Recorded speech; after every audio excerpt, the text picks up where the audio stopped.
We tend to work music first. I wasn't ready for this!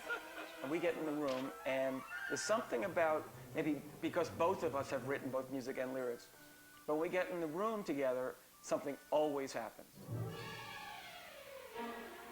When I first heard it, I was just so tickled with the cleverness of the rhymes, and I just thought it was a fantastic idea, and just so well executed by Alan Menken and Stephen Schwartz. Well, once we have the song, we can really get down to work. All right, everyone, let's tidy things up. Come, my little friends, as we all sing a happy little working song. Merry little voices, clear and strong. Come and roll your sleeves up, so to speak, and pitch in. I thought of this as being an animated sequence in the real world. Here we go, guys. Rehearsing. Second team rehearsal. Okay, here we go. We don't have a lot of tape. That's all we have. See the size of the tape I get? Little pieces like an inch. And action.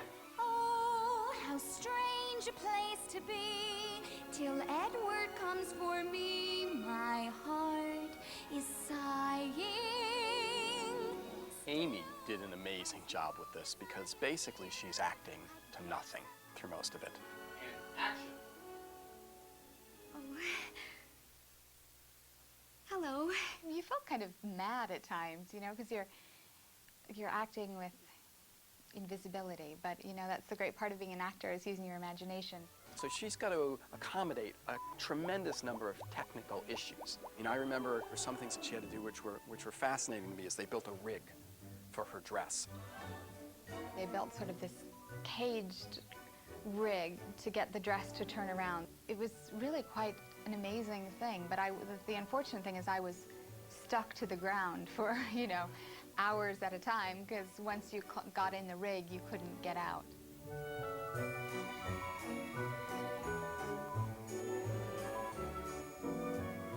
Action. So to speak, and pitch in. Cleaning crud up in the kitchen as we sing. It's important, in particular when working with CG characters, that the actors have something to look at. Whenever possible, we'd have a prop, something for them to grab onto. We'll keep singing without fail, otherwise we'd spoil it. Another scene was when Giselle is scrubbing the bathroom floor. Well, those brushes are all real. Oh! Hosing down the garbage pail and scrubbing up the toilet. Oh! This song involved everything. All right, ready, everybody? Physical effects, Action.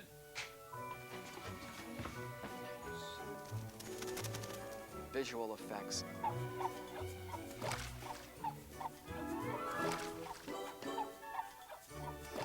singing, dancing, and it also has the standard taboos of Hollywood, you know, animals and children. All right, quiet please, guys.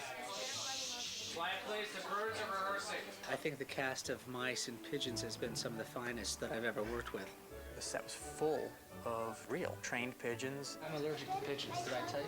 I didn't know that. Did you have your shot? And trained rats. You don't want to sit on that couch after the rats have been on it.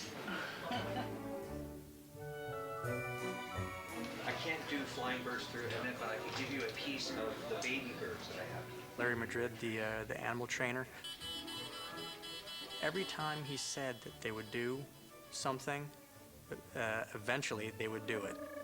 There was rats that were trained to sit, rats that were trained to scamper, rats that were trained to sniff. So they're very talented rats.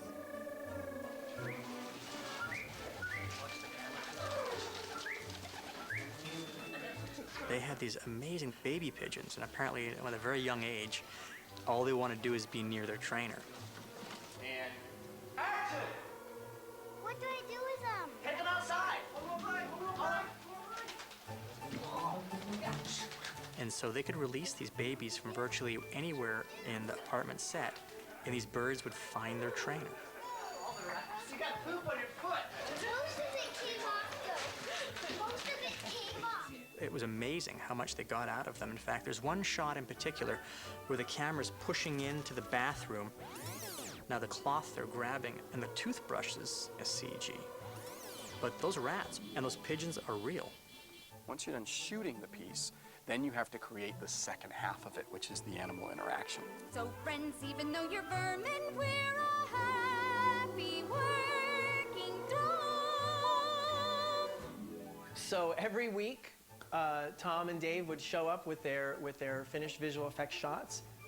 They would give them to us in editorial, and we would cut them in, slowly replacing, the background plates with the latest shots. And then as editorial began to tune up the sequence, it got better and better every single time. And it was like a whole new, fresh infusion of excitement. You can do a lot when you've got such a happy working tune to hum. What's really amazing about this number for me is that it really incorporates all the disciplines. It only really exists through the magic of those hundreds of people. That's what I was constantly impressed with on this film, is all the creative energy that was put into it from all of the departments. Sing along. If you cannot sing, then hum along as we're finishing our happy working song. Ah, wasn't this fun?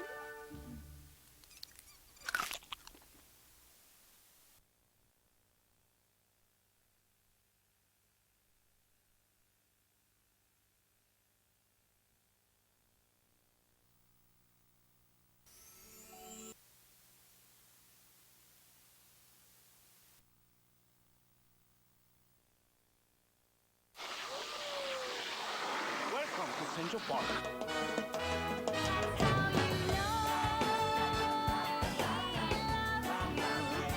What was so much fun about doing That's How You Know was being outside in New York, in Central Park, which is one of my favorite places on earth, and just getting to run around without any sort of constraints or rules.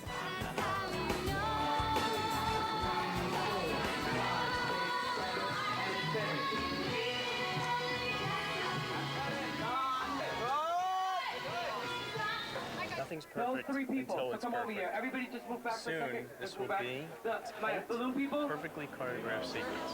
Okay, last looks. We're shooting.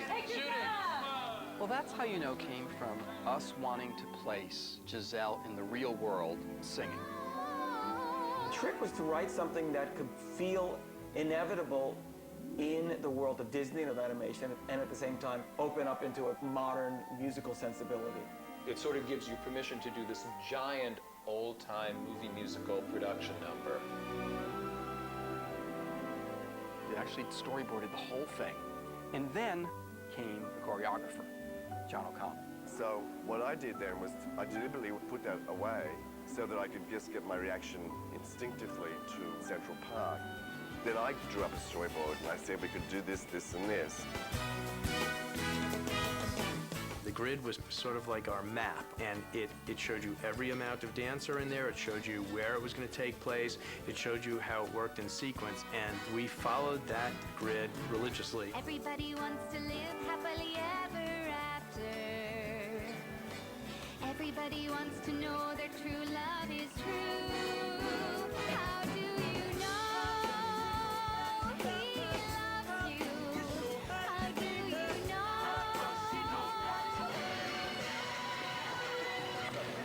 Working in New York is great because you can get so many different levels of talent. You can get people like Anti-Gravity, extraordinary gymnastic troupe. For me, that was the actually scariest part of the film, is trusting that these wonderful men, and they would not hit me in the face as they crossed within inches of me doing back handsprings. You can go and get somebody like Alice Farley and her fabulous stilt walking group. And then you can get some Broadway dancers as well. Harvey's been in 21 Broadway shows, and these two guys were in West Side Story, the movie. Yeah, which is great fun. Embarrasses our children. Not really. They were fantastic, and we had such great conversations, and they were so much fun and just so hardworking.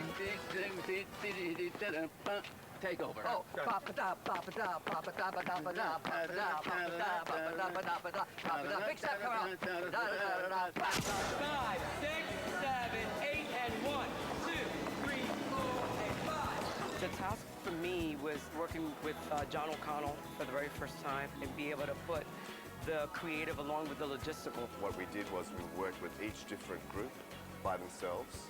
They all knew what they were going to do, but they didn't realize there was going to be like another 100 people doing it with them.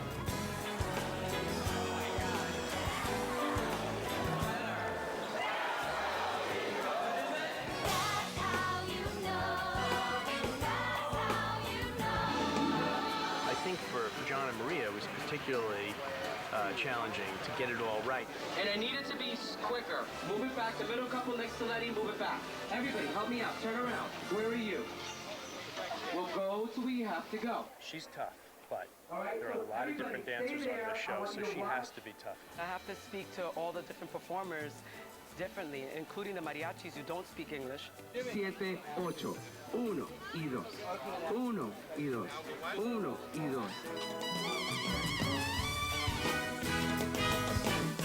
It was important to also add in an eclectic group of people to kind of represent the multicultural of Central Park. They really were able to kind of find what you would see in New York and bring it into one number.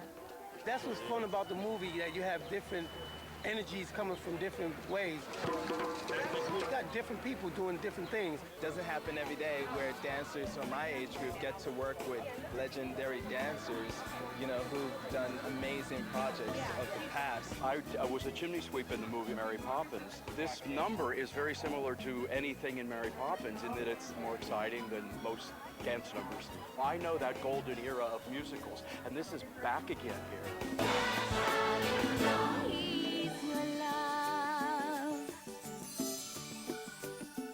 The footage that I'm seeing, and it is absolutely what we conceived when we wrote the song.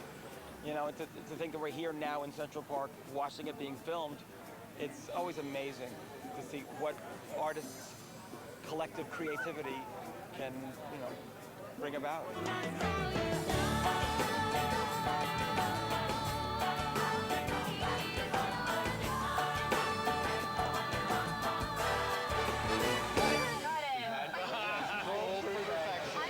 Yeah, I feel like Vincent Minnelli. Come on, everybody!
You want a show? I'll give you a show.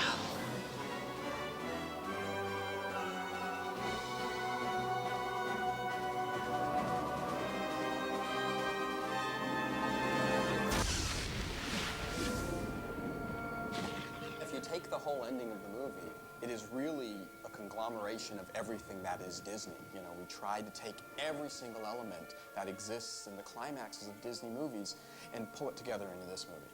And it was a huge undertaking. And action! It's every element of, I think, you know, modern and a little bit of a throwback filmmaking, because we do a lot of in-camera effects, we do a lot of practical effects, we have CGI effects. I don't think filmmaking gets much bigger than the ballroom scene that we did. I mean, every single department we have is touched by that.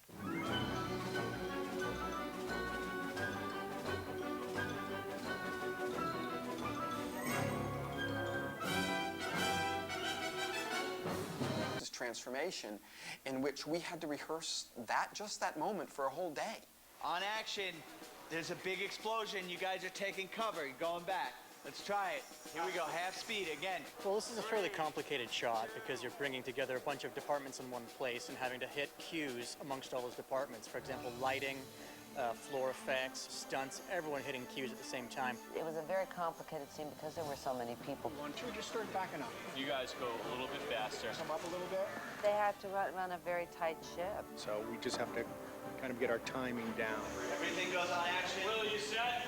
So we're trying to time the stunt people flying on ratchets, which yank them back, and the extras reacting properly. They're almost forcing you back, it feels like, right? So just react to them.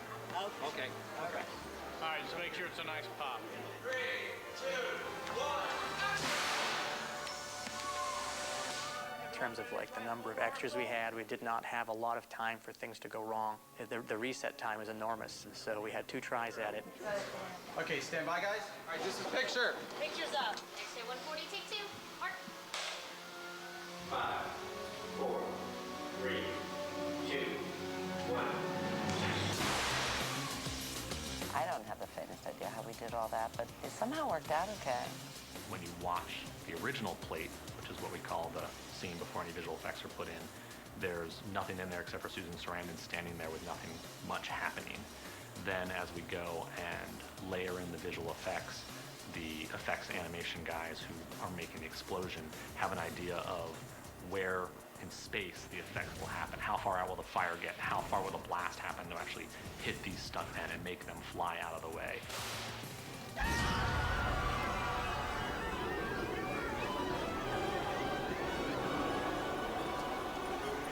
And then, for the next 5 minutes of movie, we had to have all of our characters interact with something that wasn't there, which was a 35-foot-tall dragon. Once we get out on the rooftops, the whole world that surrounds our characters is visual effects. Tighten it up. Tighten it real tight. Really tight. I can take it. Ow, not that tight. We had to rig Patrick Dempsey an enormous arm with sort of tube around him, holding him in as if the Nerissa beast was holding him. And we flew him all over that stage, and that harness really hurt. Ready? And roll snap. Roll snap. Action! Go back, Giselle! Go back! Bring him down. It was almost like this was astronaut practice. Go back, Giselle! And I still wanted to make sure we grounded our actors, so all of the pieces that they slide down or hang on or climb on are actual real sections. You climb to the top of the dormer, and then you start up as if you're climbing, if this continued on, another 3 stories. Amy had to do a lot of the climbing shots. She had to really, be up off this platform, top of the roof. We're continually dumping rain on her and dumping rain on her, but she really had to work, hour after hour in a really difficult situation. Amy, let's do one where you spend less time looking down and more towards where you're going. Okay. Okay? You got it. Right. And then the rest of the building around them is all visual effects. And the world, actually, New York City, is completely generated. And we had a big old dragon.